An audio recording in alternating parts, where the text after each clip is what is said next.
Hello, hello, I'm back. Pupunta ako ng mang-grocery ako. Ng hating gabi. Maglalakad ako papuntang grocery kasi magbibili ako ng yung lulutuin ko kinamagahan. Kaya naglalakad ako. Bang dilim. Yes, ako lang mag-isa lang naglalakad papuntang grocery. Ako lang mag-isa. Bili kasi ako ng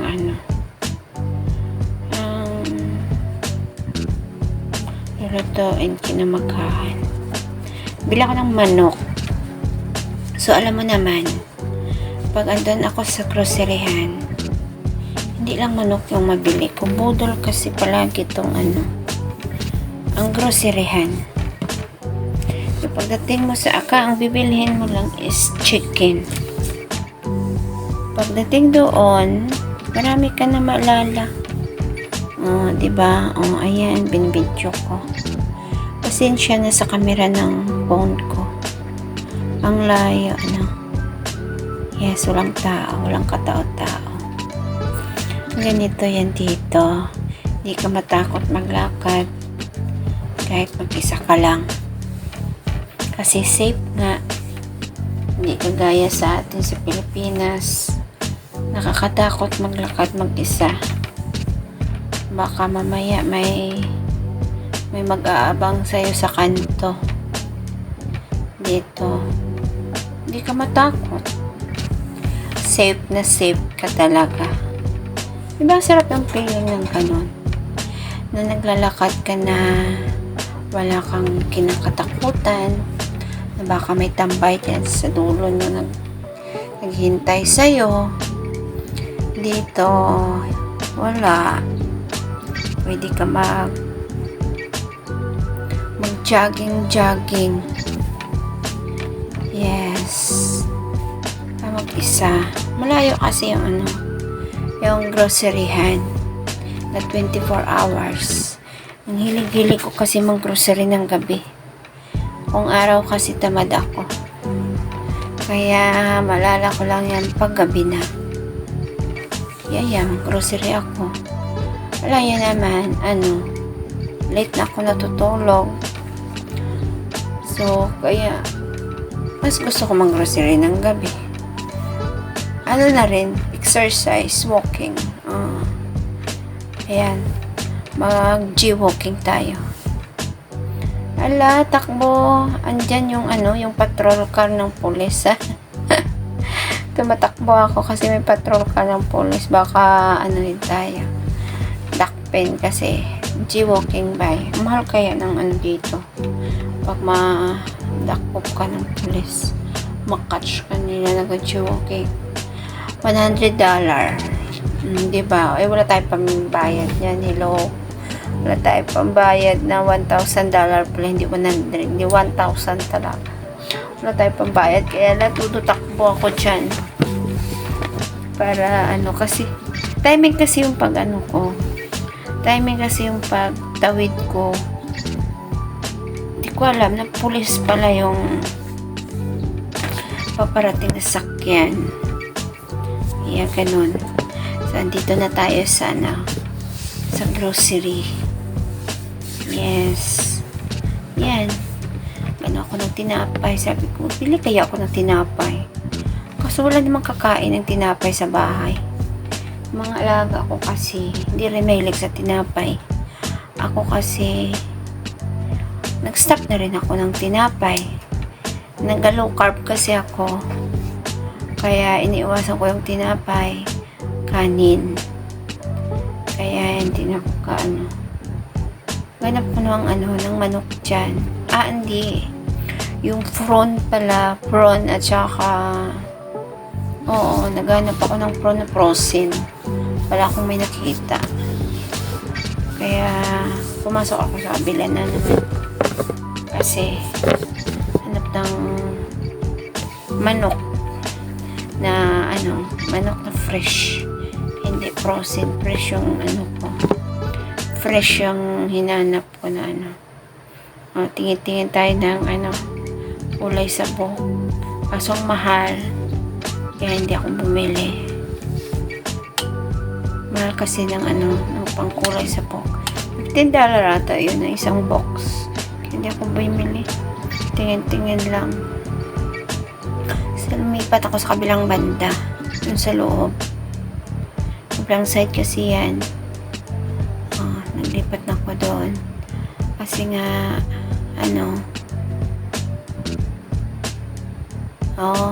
yan siya, kamote.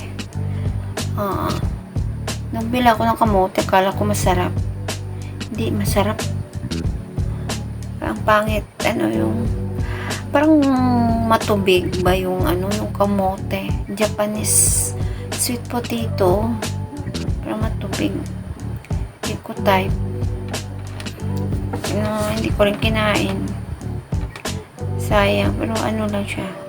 $2.95 bata yung price niya.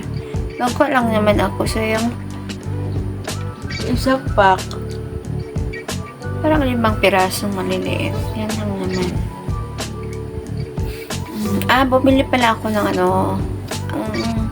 ang purpose ko dyan, bumili ng yung mash, yan. Yung crystal mushroom tawag. Yan, ano ba yan? Yes, yan binili ko. Mushroom. Silagay ko sa manok. Kaya pumunta ako ng grocery. Tapos pagdating sa groceryhan, marami na akong naalala. Marami nang nabili. Diba? Bakit ganun, Dapat kung ano lang ang gusto mong bilhin, yun lang. Pero pagdating mo sa grocery, ang dami mo lang naalala. Budol talaga. Kailang sana kung may pera ka. Kailang sana. Paano kung wala? Talagang matuto ka kung ano lang ang gusto mo, yun lang. Kasi wala kang pera ako, naman, unlimited. Unlimited. Kaya walang pakialam. Pero kung minsan naka-decline yung card, walang laman. Naka-decline. Alam mo yung nakakaya minsan, magbayad ako. Yung card, kasi yung card ng amo ko na sa akin, yung credit card ba, pang grocery ko yan. Minsan walang pera. So, pag ma-decline, itatawag ako niyan, pag tawag ko, hindi deposituhan ulit. Pero, lang, kumbaga, minsan, nakakahiya kasi, pag maraming pila yung counter, tapos ma-decline yung card mo. Kaya mag-antay ka pa. Oh, Diyos ko, Lord. Kaya, tuwing magbabayad ako sa counter, kinakabahan din ako basta gamit ang pera. Ang card. Kasi wala akong cash. Ganon. Kaya,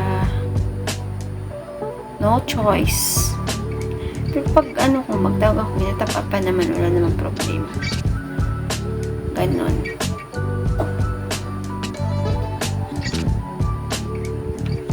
Mga tofu yan. Sa tofu ko. Tofu. Tama ba yung pronunciation? Bumili ako ng parang fresh noodles na bala. 2 kasi mag-fishball ako.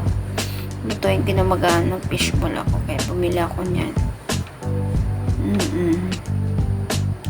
Kasi di ko alam kung ano ang lulutuin, kinamagahan. Yan, bili ako ng fishball, 2 wong tofu gagawin ko wong tofu, yun, fishball, yung mix na mga tapos noodles with sibol, yan ang bumili din ako ng tanghalian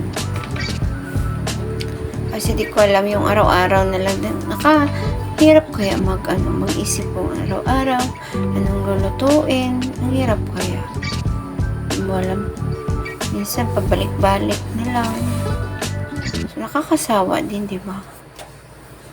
Kaya bumili ako para maiba naman. Bira man lang kami kumain ng noodles eh. Yan. Kuha ako ng 2 fish balls. Pakete. Tapos, lipat ako sa karne. Asa na? Sa yan, tofu yan. Mix ba? May tofu, may fishball, may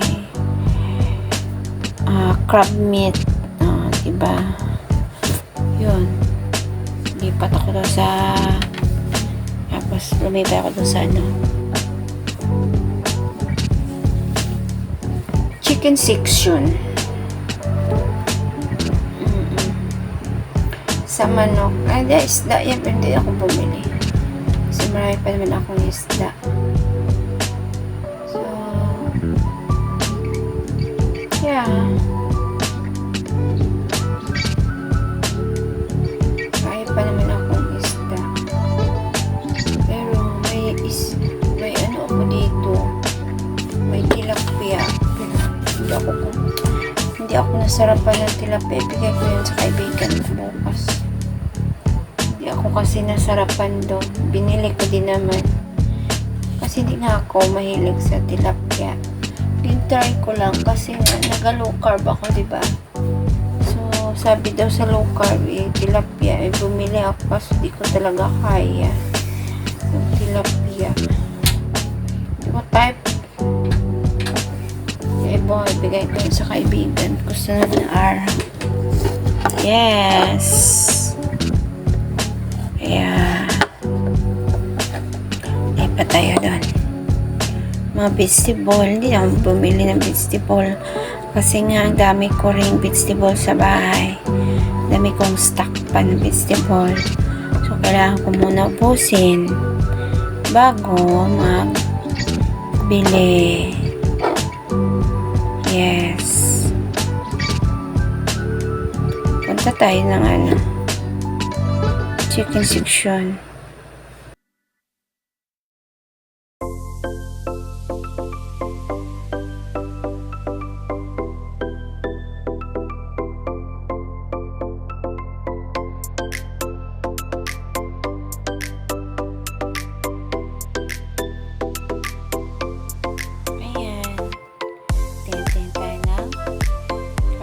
Baboy, karne ng manok. So, kinuha, yan siya. Boneless thigh.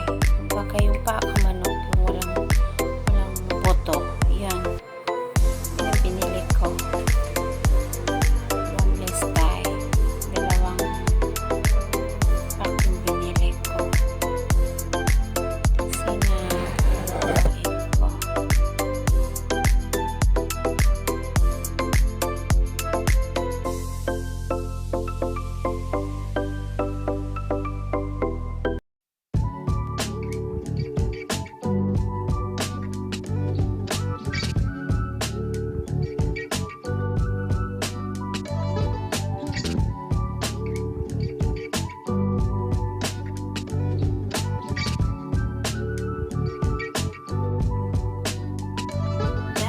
magbabayad na tayo. Punta tayo ng counter.